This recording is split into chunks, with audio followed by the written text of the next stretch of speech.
I'm Darin Morrow. I'm the Chief Transformation Officer, and I lead both the business and the technology transformation here at the HoneyBaked Ham Company.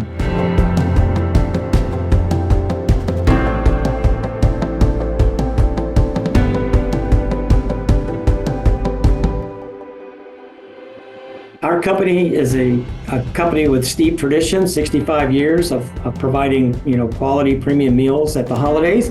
And what we've done now is try to expand that into our everyday. So that's our goal, is to make our customers' meals memorable and meet them where they want to engage us, how they want to engage us. Digital transformation is a very challenging and rewarding, I would say, journey. You can be successful if you start with what problem are you trying to solve, what is the end goal, and then adapting sort of your kind of solutions to where you are.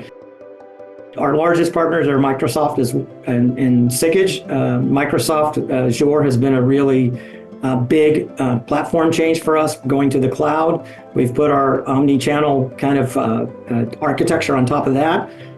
They've also come in with Dynamics 365, where Sickage has been a big player in doing those kinds of things with us. The next 12 months, we're really focused on getting our retail channel on the internal infrastructure. We're focused on getting our accounting and billing practices fully automated with data interchange, or electronic data interchange, or EDI. And then on the omni side, or the digital side for the external customers, we're focused on the mobile app, delivering more store delivery options. Again, our goal is to make sure that we meet the customers and engage the customers the way they want to be engaged.